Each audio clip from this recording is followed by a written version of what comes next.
इस वक्त बिहार में माहौल काफी ज्यादा गरमाया हुआ है क्योंकि बिहार में अभ्यर्थियों के साथ काफी अन्याय हो रहा है। बीपीएससी की 17वीं प्रारंभिक परीक्षा रद्द करने की मांग को लेकर बीपीएससी अभ्यर्थी लगातार आंदोलन कर रहे हैं, लेकिन रविवार देर शाम को अभ्यर्थियों ने बैरिकेडिंग तोड़कर मुख्यमंत्री आवास की ओर बढ़ने की कोशिश की थी, जिसके बाद पुलिस ने लाठीचार्ज किया। इस घटना में 7-8 छात्र जख्मी हो गए, जबकि दर्जन भर प्रदर्शनकारी को हिरासत में ले लिया गया था। पुलिस ने सर्द मौसम में वाटर कैनन चलाया और लाठीचार्ज का ये बताते हुए कि आंदोलनकारी ने विविध व्यवस्था को बिगाड़ने की कोशिश की थी और उनके पास कार्रवाई के सिवाय कोई विकल्प नहीं था। इस घटना में राजनीतिक हस्तक्षेप भी हुआ।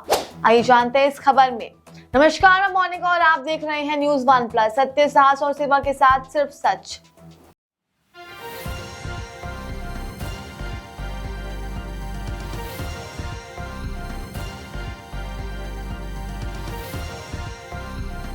आप देख रहे हैं न्यूज़ 1+, हर वक्त हर खबर।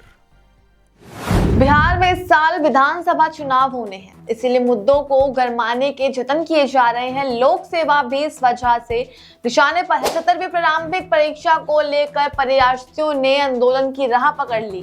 उनकी मांग है कि पूरी पीटी परीक्षा रद्द कराने की। उनका कहना है कि एक एग्जाम हो और एक साथ नतीजे आए। स्टूडेंट वोट बैंक कड़ाके की सर्दी में धरना प्रदर्शन करते हुए बीपीएससी अभ्यर्थियों पर लाठीचार्ज से मुद्दे को मिली गर्माहट राजनीतिक दलों को रास आ रही है। बीते मंगलवार को विपक्ष विधायक का राजभवन मार्च रास्ते पर रोक दिया गया तो वे राज्यपाल से मिलने पर अड़ गए। चुनावों से पहले छात्रों युवाओं की सहानुभूति का लाभ भुना लिया जाए, ऐसा इसलिए क्योंकि स्टूडेंट से इस आंदोलन का नेतृत्व किसी एक हाथ में नहीं है। अभ्यर्थियों को पेपर थोड़े अंतराल में 2 बार में बांटे गए। दरअसल यहाँ कुछ पेपर कम पड़ गए थे, ऐसे में दूसरे केंद्र से मंगवाने पड़े। इस बात को आधार बनाकर कुछ अभ्यर्थियों ने पेपर लीक की अफवाह फैला दी और परीक्षा का बहिष्कार करते हुए हंगामा करने लगे।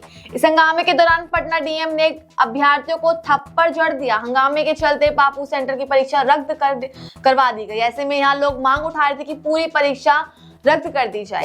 सरकार ये करना नहीं चाहती और परीक्षा के पहले आयोग कार्यालय पर छात्रों का नॉर्मलाइजेशन के खिलाफ प्रदर्शन ही इस बात का परिणाम है कि परीक्षा को मुद्दा बनाया जा रहा है। आयोग की ओर से पहले ही बता दिया गया था कि नॉर्मलाइजेशन नहीं किया जाएगा, फिर भी इसे लेकर उग्र विरोध प्रदर्शन किया गया। तब पुलिस की लाठियां प्रदर्शनकारी छात्रों पर बरसी, फिर पेपर लीक की अफवाहें और हंगामा। इसके बाद एक एक कर राजनेताओं की एंट्री प्रशांत किशोर से लेकर तेजस्वी यादव तक प्रदर्शनकारी का समर्थन किया गया। एनडीए में रहते हुए चिराग पासवान ने ट्वीट कर उनका हौसला बढ़ाया। सारी बातों से साफ होता है कि आंदोलन कर फायदा उठाने की कोशिश चल रही है। राज्य सरकार ने भी इन इरादों पर पनपने का मौका दिया और स्टूडेंट्स पर पुलिसियों कार्रवाई ये बताती है कि सरकार में बैठे लोगों का पुलिस तंत्र पर नियंत्रण नहीं रह गया है। स्थिति ऐसी नहीं थी कि लाठी चलाने की नौबत आती।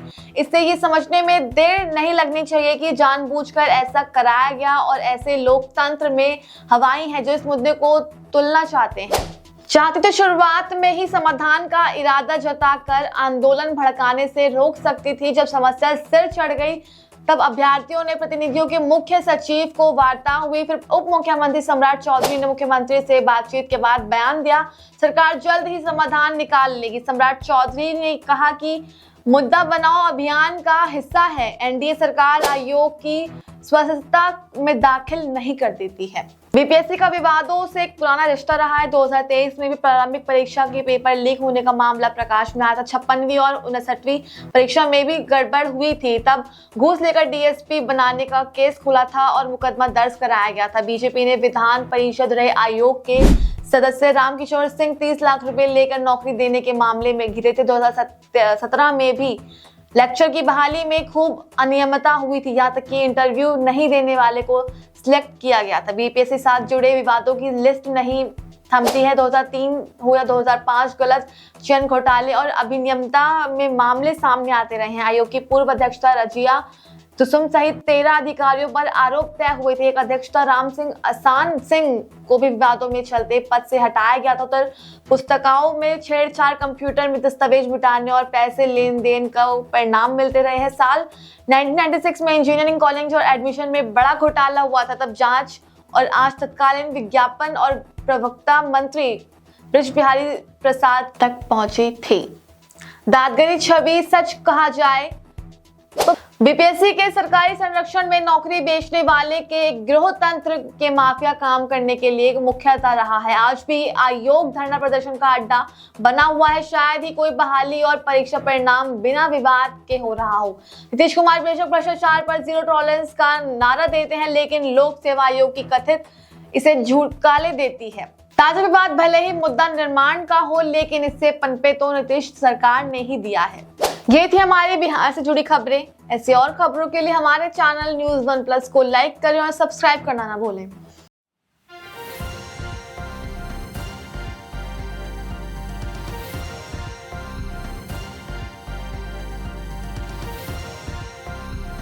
आप देख रहे हैं न्यूज़ 1+, हर वक्त हर खबर।